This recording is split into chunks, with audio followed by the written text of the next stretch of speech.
రాజేష్ వాళ్ళ ఊళ్ళో కరువు బాగా రావడంతో పొలం పండక చేతికి పంట రాక చాలా ఇబ్బంది పడుతుంటారు. వేరే దగ్గర పని చేయడానికి కీర్తి మరియు రాజేష్ బయలుదేరతారు. నేను శాంతయ్య గారి కొట్టులో పనికెళ్దామని నిర్ణయం తీసుకున్నాను. ఇప్పుడేదో ఒక పనిలో చేరకపోతే మనకిల్లు గడవటం కష్టమైపోతుంది. నేను కూడా నా స్నేహితురాలు వాళ్ల పిన్ని ఇంట్లో పనికొస్తానని ఒప్పుకున్నాను. ఈ రోజు నుండే వాళ్ళింట్లో పనికెళ్తున్నానండి.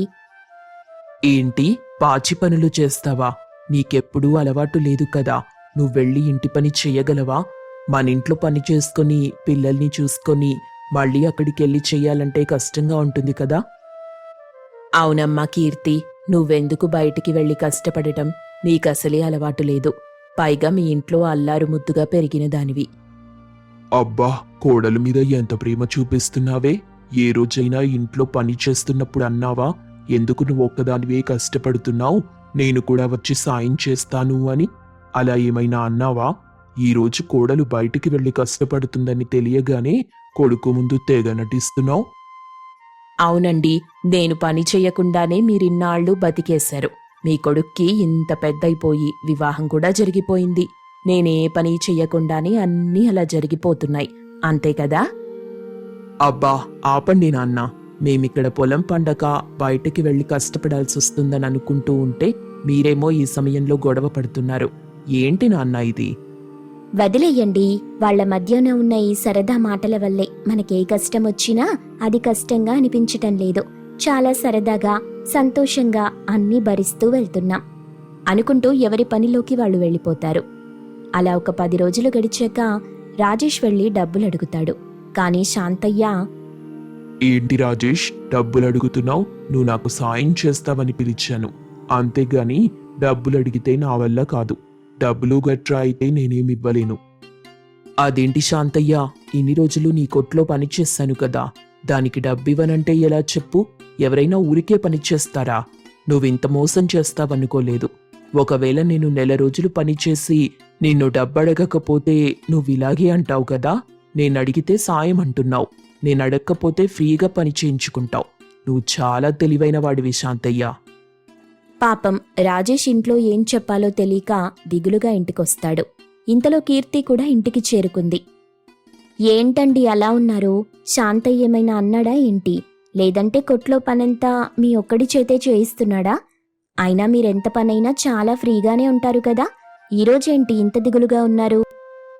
నేనిప్పటి వరకు కొట్టులో చేరి 10 రోజులైంది. శాంతయ్యని డబ్బులు అడిగాను. వాడేమో నువ్వు నాకు సాయం చేయడానికి వచ్చావనుకున్నాను, డబ్బులు అడుగుతావేంటి అని తిరిగి నన్నే ప్రశ్నిస్తున్నాడు. ఏం చెయ్యాలో అర్థం కాక ఇలా ఉన్నాను. ఓరి నాయనా, అంత మాట అన్నాడా వాడు? ఏంటండి అంత మోసం చేశాడు వాడు? అంతలా మోసం చేస్తాడని అస్సలు అనుకోలేదు. అయితే ఇప్పుడు మళ్ళీ పనులు వెతుక్కోవాలా? అందరూ కూర్చుని ఆలోచిస్తుండగా కీర్తి ఇంతలో, ఏవండి, నేనొక మాట చెప్దామనుకుంటున్నాను. మనం ఇంకా ఎన్ని రోజులు ఈ ఊళ్ళో వాళ్ల ఇంటి దగ్గర వీళ్ళింటి దగ్గర పని చేస్తూ ఉంటాం? మనం ఇన్నాళ్లుగా బాగా బతికిన వాళ్ళం. ఇప్పుడు వేరే వాళ్ల దగ్గర పని చేయాలంటే నామోషిగా అనిపిస్తుంది. ఇంకా ప్రతి విషయంలో మనల్ని తక్కువగా చూస్తుంటే ఇంకా బాధనిపిస్తుంది. దాని బదులు వేరే ఊరెళ్ళి బతకటం మంచిది. లేదంటే పట్నం వెళ్ళిపోదాం. అక్కడికెళ్ళి ఏదో ఒక పని చూసుకుని బతుకుదాం. అక్కడ మనం ఎలా ఉన్నామో ఏం చేస్తున్నామో ఎవరికీ తెలీదు. ఎవరి జీవితాల్లో వాళ్ళు హడావిడిగా ఉంటారు. అందుకే అక్కడికెళ్ళి పని చేసుకుందాం. ఏంటి, ఎవ్వరికీ తెలియని ఊరికి వెళ్ళిపోదామా? ఎందుకమ్మా? అదేదో ఇక్కడే బతుకుదాం. ఏదో ఒక బాధపడి ఇక్కడే ఉందాం. అయినా నీ మాట విని వెళ్ళామనుకో, అక్కడికెళ్ళి ఏం పని చేస్తాం? ఎలా ఉంటాం? ఎక్కడుంటాం? ఏం తెలియకుండా ఏ నిర్ణయమూ తీసుకోకుండా ఎలా వెళ్తాం చెప్పు? ఎందుకత్తయ్యా భయపడుతున్నారు? నా స్నేహితురాలుండేది పట్నంలోనే కదా, తనకేదో ఒక ఇల్లు చూడమని చెప్తాను. మీరు నేను పిల్లలు అందరం కలిసి అక్కడికి వెళ్ళిపోదాం. ప్రశాంతంగా ఏదో ఒక పని ఈలోపు వెతుక్కుందాం. సరే, నువ్వు చెప్పిందంతా బాగుంది, కానీ ఇక్కడి నుండి అక్కడికి వెళ్ళుండడానికి చాలా డబ్బులు ఖర్చవుతాయి కదా. ఆ డబ్బెక్కడి నుండి తీసుకొస్తాం? ఇప్పుడు చేతిలో చిల్లి గవ్వ కూడా లేదు. అక్కడ ఇంటికి అద్దె కోసం డబ్బులెలా ఇస్తాను? అసలు నువ్వేం ఆలోచించావు? ఏం లేదండి, మనం దేవుడి దగ్గర హుండీ పెడతాం కదా, అది విరగ్గొట్టి దానిలో కొన్ని డబ్బులుంటాయి కదా, అవి తీసుకొని అక్కడుందాం. ఈలోపు మనందరం పని వెతుక్కొని ఏదో ఒక పని దొరుకుతుంది కదా, డబ్బు సంపాదించుకోవచ్చు. సరే అయితే వెళ్దాం. రాజేష్ ఒప్పుకోవడంతో కౌసల్యకి ఎక్కడలేని బాధొచ్చేస్తుంది. అదేంట్రా నువ్వు కూడా ఒప్పేసుకుంటున్నావు? అసలు తనేం చెప్తే దానికి సరే అంటున్నావు? మీకెవ్వరికీ అక్కడుండే ఇబ్బందులు అర్థం కావట్లేదా? కోడలు ఒక నిర్ణయం తీసుకుందంటే అది అందరి మేలు కోసమే అయ్యుంటుంది. అంతేకాని తన స్వార్థం కోసం ఆలోచించదు. ఇక్కడుండి అందరి చేత మాటలనిపించుకునే బదులు తెలియని వ్యక్తులతో తిట్లు తినటం చాలా మంచిది. అందరూ ఒప్పుకున్నాక నేనెందుకు అరవటం? సరే వెళ్ళిపోదాం. ఏదో ఒక బాధొచ్చేంత వరకు మీకు అర్థం కాదు. సరే అని అందరూ బట్టలు సర్దుకొని పిల్లలతో పాటు రైలెక్కి బయలుదేరతారు. రైల్లో రకరకాల తినే వస్తువులు అమ్ముతుంటారు. కౌసల్యకి అవి కొనుక్కొని తినాలనిపిస్తుంది. అబ్బా, రైలులో ఎంత మంచి మంచి వస్తువులు అమ్ముతున్నారు. ఏమైనా కొనుక్కుందామంటే వీళ్ళు నా ప్రాణాలపైనే కూర్చుంటారు. ఇప్పుడు నేనేమైనా అంటే నన్ను తిట్టేస్తారు. దీనికన్నా తినకుండా ఉండిపోవటమే మంచిది అని అనుకుంటూ ఉంటుంది. ఇంతలో పట్నం చేరుకున్నారు. అక్కడికెళ్ళాక తన స్నేహితురాలితో మాట్లాడి ఒక ఇంట్లో ఉండటం మొదలెడతారు. అయితే కీర్తి బయలుదేరి పని వెతకడానికి వెళ్తుంది. ఒక దుకాణం దగ్గర నిలబడి, అయ్యా, ఏదైనా పనుందా? నేనన్ని పనులు చెయ్యగలను. నాకు ఊడవటం, తుడవటం, చిన్న చిన్న లెక్కలు వేయటం అన్నీ వచ్చు. ఏదైనా పనుంటే చెప్పండి, నేను చేస్తాను. అయ్యో, ఇక్కడేం పని లేదమ్మా. మొన్ననే ఒక కొత్త ఆమెను తుడవడానికి పెట్టేశాను. ఒకవేళ ఏదైనా అవసరం ఉంటే చెప్తాన్లే. అలా వెతుకుతూ ఉండగా వేరే వాళ్ళెవరో నీళ్లు మోయమని చెప్తారు. మోసిన తరువాత కీర్తికి కొంత డబ్బిస్తారు. ఆ డబ్బుతో పన్నీర్ శాండ్విచ్ కొని పిల్లల కోసం ఇంటికి తీసుకెళ్తుంది కీర్తి. పిల్లలకి ఆ వాసన బాగా నచ్చి వెంటనే తినటం మొదలెడతారు. చక్కగా తిని వాళ్ళమ్మకి థ్యాంక్స్ చెప్తారు. అప్పుడప్పుడు ఇంట్లో చెయ్యమని అడుగుతారు. దాంతో కీర్తికి ఐడియా వస్తుంది. ఏవండి, మనం పన్నీర్ శాండ్విచ్ షాప్ పెట్టుకుంటే ఎలా ఉంటుంది? నాకిది మంచి బిజినెస్ అవుతుందనిపిస్తుంది. మీరేమంటారు? ఐడియా అయితే బాగుంది, కానీ ఇది మనం ఎలా మొదలెడతాం? దానికి చాలా సామాన్లు కావాలేమో. అద్దె కోసం ఉన్న డబ్బులన్నీ ఇచ్చేశాం. రేపు తినడానికి మన దగ్గర డబ్బులే లేవు. అలాంటిది మనం షాప్ నడపగలమంటావా? అయినా నీకు తయారీ విధానం వచ్చా? నాకు తెలిసి నువ్వు ఇది ఇంట్లో వండటం ఎప్పుడూ చూడలేదు. ఏవండి, నేను పనిలో చేరాను కదా, అక్కడిది చేయటం నేర్చుకున్నాను. వాళ్ళు రోజూ చేయమని చెప్పేవారు. అందుకే అంత ధైర్యంగా షాప్ పెడదామని అడిగాను. నా మెడలో మీరు పెళ్లైన కొత్తలో కొన్న చైన్ ఉంది కదా, అది తీసుకుని బంగారు కొట్లో తాకట్టు పెట్టండి. వచ్చిన డబ్బుతో మనం వ్యాపారం మొదలెడదాం. నాకు తెలిసి ఇది చాలా బాగా వర్కౌట్ అవుతుంది. నీకు మొదటిసారి నేను చైన్ కొన్నాను, అలాంటిది అది తాకట్టు పెట్టమంటున్నావు. నాకెందుకు అలా చెయ్యకూడదనిపిస్తుంది. మనమిప్పుడు చైన్ అమ్మటం లేదు కదండి, తాకట్టు పెడుతున్నామంతే. మన దగ్గరికి డబ్బులొచ్చాక మళ్ళీ ఆ చైన్ విడిపించుకుందాం. అవును, నువ్వెళ్ళి వ్యాపారం చేస్తుంటే మరి ఇంట్లో నేను ఒక్కదాన్నే ఉండి చూసుకోవాలా? నేను చెయ్యలేనేమో. ఆలు లేదు, సూలు లేదు, కొడుకు పేరు సోమలింగం అన్నాడంట వెనకటికి నీలాంటోడు. అయినా ఇంకా వ్యాపారం మొదలెట్టనే లేదు. అప్పుడే ఇంట్లో పని కోసం ఆలోచిస్తున్నావు నువ్వు. ముందు వాళ్ళు చేస్తున్న దానికి అంగీకారం తెలిపి పిల్లల్ని ఆశీర్వదించు. సరే అని చెప్పి రాజేష్ వెళ్లి బంగారు చైన్ తాకట్టు పెట్టి డబ్బు పట్టుకొచ్చాడు. కీర్తికిచ్చాడు. ఆ డబ్బు పట్టుకుని ఒక చిన్న బండి తయారు చేయించి వంటకి కావలసిన సామాన్లన్నీ కొనుక్కొచ్చింది కీర్తి. ఆ రోజు సాయంత్రం నుండే వ్యాపారం మొదలెట్టింది. మనం అనుకున్న దానికన్నా బాగానే జరుగుతుంది వ్యాపారం. అవునండి. కీర్తి ఒకవైపు శాండ్విచ్ తయారు చేస్తూ ఉండేది. రాజేష్ వచ్చే కస్టమర్లకు శాండ్విచ్ అమ్ముతూ డబ్బు తీసుకుంటూ ఉంటాడు. అలా కీర్తి మరియు రాజేష్ ఇద్దరూ కలిసి బాగా వ్యాపారం చేసి డబ్బు సంపాదిస్తూ సంతోషంగా ఉంటారు. కుండపోత వర్షాలు పడే కాలం. ఎటు చూసినా నీళ్లే ఉన్నాయి. ఒకవైపు పిడుగులు, వాటి యొక్క శబ్దాలు, మరియు సమయం సందర్భం లేని వర్షం. ఇదిలా ఉండగా కీర్తి వర్షాకాలంలో తన బిజినెస్ జరగట్లేదని బాధపడుతూ ఉంటుంది. ఏంటి కీర్తి అలా ఉన్నావు? ఎప్పుడు చూసినా మొహం అదోలా పెట్టుకునుంటావు. ఇంటి కోడలంటే చక్కగా నవ్వుతూ అందంగా ముస్తాబై ఇంటి పనులన్నీ చకచకా చేస్తూ ఇంటి బాధ్యతలన్నీ తీసుకుని అందర్నీ బాగా చూసుకుంటూ నోరారా పలకరిస్తూ వచ్చిన వాళ్ళని భోజనానికి పిలిచి పెట్టటం, అత్తమామల కింద సేవ చేయటం, భర్తకి సేవ చేయటం, ఇలాంటి పనులన్నీ చేస్తే బావుంటుంది. కానీ ఎప్పుడూ ఏదో పోగొట్టుకున్న దానిలాగా ఏదో ఒకటి ఆలోచిస్తూ ఉంటావు. మీరొక విషయం మర్చిపోతున్నట్టున్నారు. నేను మీ అబ్బాయి కలిసి సంపాదిస్తేనే ఇల్లు గడుస్తుందని. ఇప్పుడు బిజినెస్ అవ్వటం లేదు. వర్షాలు పడటం వల్ల కొట్టు రేకు బద్దలై వర్షం మొత్తం కొట్లో పడుతుంది. దానివల్ల బిజినెస్ చెయ్యలేక మూసేశాం. కనీసం రిపేర్ చేయిద్దామన్నా వర్షం తగ్గటం లేదు. ఏ రిపేర్లైనా వర్షం తగ్గితేనే కదా అవుతాయి. మీరేమో పాతకాలం సామెతలన్నీ చెప్తున్నారు. కోడలంటే అలా ఉండాలి, ఇలా ఉండాలి, అలా తయారవ్వాలి, ఇలా కూర్చోవాలి, ఇలా నడవాలి, ఇలా వంట చెయ్యాలి అని. మాకు తెలీదండి. నేనిన్ని రోజుల బట్టి చేయటం లేదా? లేక లేక మీరు చెప్తేనే చేస్తున్నానా? చేతిలో చిల్లి గవ్వలేక ఏమవుతుందా అని దిగులుగా ఉంటే పుండు మీద కారం జల్లినట్టు భలే అంటున్నారు. ఇప్పుడున్న సందర్భమేంటి? మీరు మాట్లాడుతున్న మాటలేంటి? అయినా మీకేం లోటు చేశానత్తయ్య గారు చెప్పండి. మీకు నచ్చిన వంటే వండి పెడుతున్నాను. మీకేం కావాలో అన్నీ చూసుకుంటున్నాను. ఇంకేం చెయ్యాలి? ఇప్పుడున్న టిఫిన్ షాప్ కూడా మూతపడింది. అందుకే మీ అబ్బాయి నేను ఇంటి దగ్గర ఏదైనా బిజినెస్ పెడదామని చూస్తున్నాం. అసలే ఈ వర్షాకాలంలో అయ్యే బిజినెస్ తక్కువ. బిజినెస్ పెట్టకుండా ఉన్నామంటే చాలా ఇబ్బంది అయిపోతుంది. అబ్బో, నువ్వు ఆలోచిస్తేనే మనకి తిండి దొరుకుతుంది, లేకపోతే పస్తులే. అవును మరి, పెళ్లికి ముందు మేమందరం అడుక్కు తినేవాళ్లం. నువ్వొచ్చాక ఇంట్లో కూర్చొని వండుకొని తినటం మొదలెట్టాం. అయినా అవన్నీ ఆలోచించడానికి నా కొడుకున్నాడు. నువ్వు నేను చెప్పిన పని చేస్తే చాలు. అయినా ఏం కావాలో అవి ముందు పెడతానంటున్నావు. ఒక్కరోజైనా నా మాట విని దానికి తగ్గట్టు పనిచేసావా? నీకొచ్చిన తీరులో, నీకు నచ్చిన తీరులో పనిచేస్తుంటావు. అలా అంటుండగా ఇంతలో అక్కడికి రాజేష్ వస్తాడు. ఏంటమ్మా, ఎందుకు గొడవ పడుతున్నారు?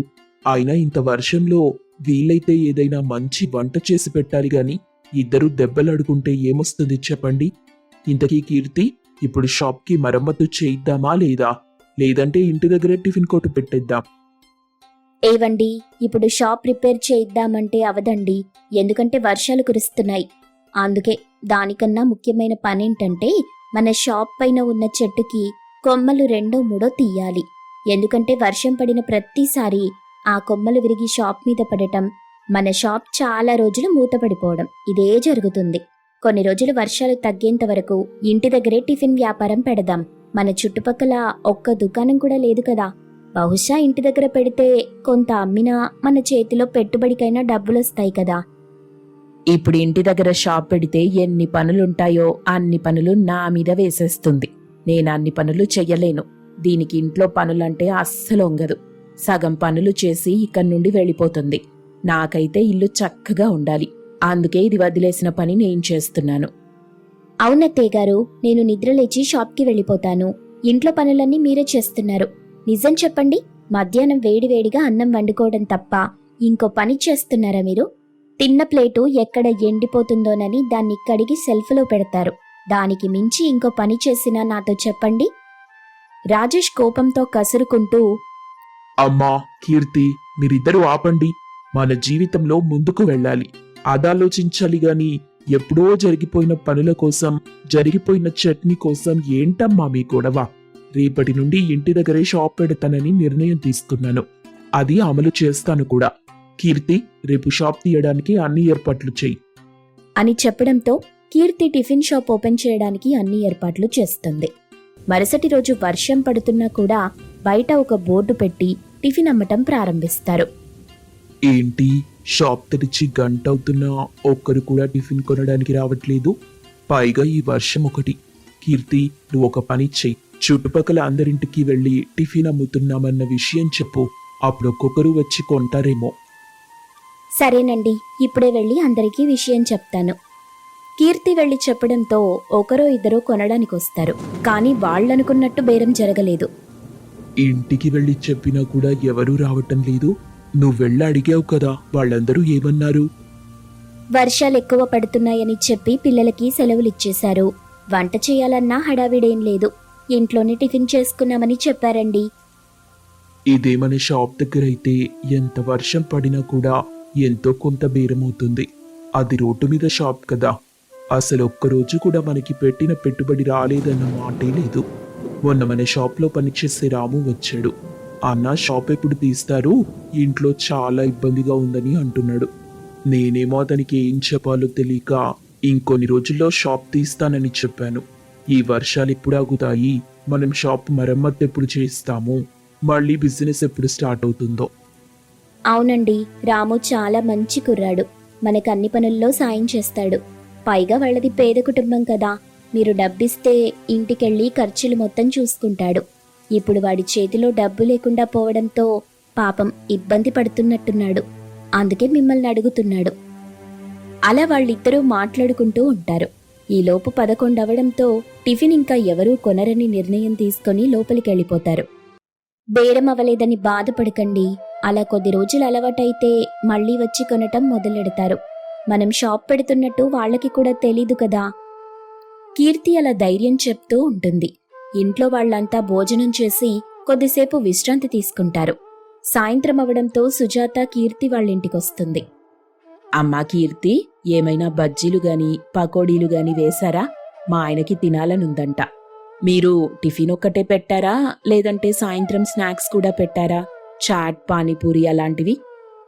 లేదండి, మేము పొద్దున్న టిఫిన్ ఒకటే పెట్టాం. టిఫిన్ కావాలంటే చెప్పండి, ఇంకా అన్ని వస్తువులు ఇంట్లోనే ఉన్నాయి. 5 నిమిషాల్లో చేసిచ్చేస్తాను. అందరూ ఇంట్లోనే ఉంటున్నారమ్మా. పొద్దటి నుండి సాయంత్రం వరకు ఏదో ఒకటి చెయ్యమని అడుగుతూనే ఉన్నారు.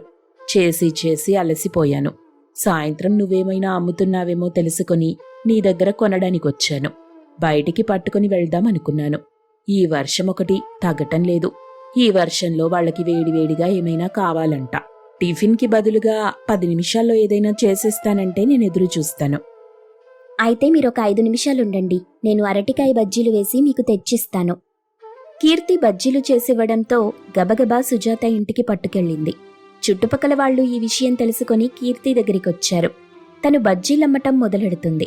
వీధిలో వాళ్లంతా వచ్చి ఒక్కొక్కరుగా కొనటం మొదలెడతారు. ఇంతలో సుజాత మళ్లీ వచ్చి, నువ్విచ్చిన బజ్జీలు పిల్లలు తినటం లేదు. మా పెద్దలందరికీ పంచిచ్చేశాను. పిల్లల కోసం ఏమైనా చేసిస్తావా? వాళ్ళకి చాట్ లాంటివేమైనా కావాలంట. ఒక్క నిమిషం ఆగండి, పొద్దున పూరీ కూర కోసం ఉడకపెట్టిన శనగలున్నాయి, బంగాళదుంపలు అవి కూడా ఉన్నాయి. వాటితో ఒక మంచి చాట్ తయారు చేసి ఇస్తాను. కానీ అది చేయడానికి 10 నిమిషాలు పడుతుంది. మీరెదురు చూస్తానంటే చేసి తీసుకొస్తా. పర్వాలేదమ్మా, నేనెదురు చూస్తాను. ఇంట్లో కన్నా ఇక్కడ ఎదురు చూడటమే మంచిదిగా. చక్కగా చాట్ తయారు చేసి సుజాతకిచ్చింది కీర్తి. సుజాత చాలా సంతోషంగా చాట్ పట్టుకుని ఇంటికెళ్ళింది. డబ్బు కూడా ఇచ్చింది. రాజేష్ అక్కడ జరిగిందంతా చూస్తున్నాడు. కీర్తితో వెంటనే, కీర్తి, నా మనసులో ఒక ఆలోచనుంది. నువ్వు నేను ఈ టిఫిన్ బిజినెస్ బదులు సాయంత్రం రగడ చాట్ బిజినెస్ మొదలెడితే బాగుంటుందేమో. చూడు ఎంతమంది వస్తున్నారో. పొద్దున టిఫిన్ కన్నా సాయంత్రం బిజినెస్కే ఎక్కువ మంది వస్తారేమో. ఒకసారి సాయంత్రం కూడా పెట్టి చూద్దాం. పొద్దున బిజినెస్ కొద్ది రోజులు ఆపి షాప్ ప్రిపేర్ అయ్యాక తర్వాత కావాలంటే మొదలెడదాం. సరేనండి, అలాగే చేద్దాం. సాయంత్రం రగడా చాట్ పెట్టి అమ్మటం మొదలెట్టారు కీర్తి, రాజేష్. వ్యాపారం బాగా సాగటం మొదలైంది. ఈ వర్షాకాలమంతా కీర్తి మరియు రాజేష్ రగడా చాట్ అమ్మి డబ్బు సంపాదించి కొద్ది రోజుల తరువాత అక్కడ టిఫిన్ షాప్ కూడా మొదలెట్టారు. ఒకరు టిఫిన్ షాప్ చూసుకుంటూ ఇంకొకరు ఇంటి దగ్గర రగడా చాట్ వ్యాపారం చేసుకుంటున్నారు.